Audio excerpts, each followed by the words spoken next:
Não é que eu gosto de recusar serviço, mas é que tem algumas situações onde que eu não vejo muito sentido em fazer o serviço que o cliente está pedindo.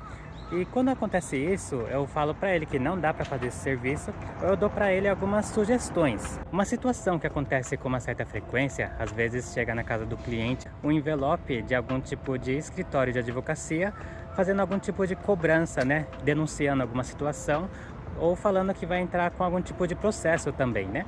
Então, quando chega esse tipo de assunto para nós, aqui na Tradução LB, a gente já acha muito melhor encaminhar diretamente para o advogado.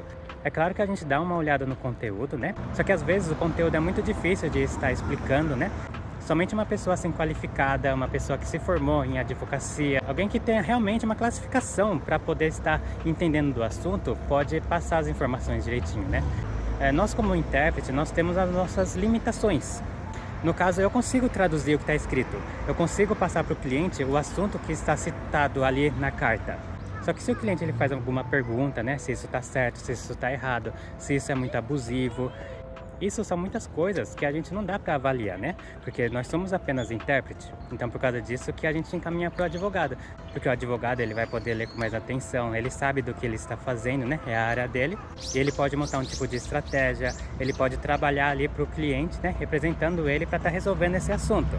Só que mesmo assim, às vezes o cliente ele pede para traduzir o conteúdo ali direitinho, o que está escrito, né? Isso a gente consegue fazer, isso não tem nenhum problema. Só que qualquer dúvida que é gerada ali naqueles textos, né? São coisas que a gente não consegue resolver. Então, pensando no custo-benefício, se o cliente ele pagar para mim, traduzir todo aquele conteúdo, passar tudo o que está escrito para ele, ele vai saber o que está escrito, mas as dúvidas deles vai continuar.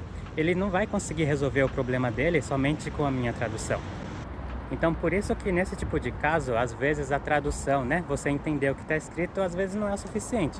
É muito melhor um advogado, né, um profissional nessa área, estar esclarecendo esse tipo de conteúdo para que você fique 100% a par do assunto, né? Às vezes uma simples tradução não vai resolver o problema. Então, às vezes a gente tem que recusar esse tipo de serviço quando a pessoa ela precisa de resolver um problema e quer que a gente faça um tipo de tradução, porque a gente acha muito melhor a pessoa ir para o advogado.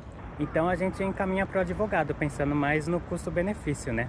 Porque se for só para traduzir e gerar mais dúvida, eu acho que não vale a pena, né? Eu acho muito melhor consultar o advogado. Então, era só isso que eu queria estar passando aqui hoje. Muito obrigado e tchau!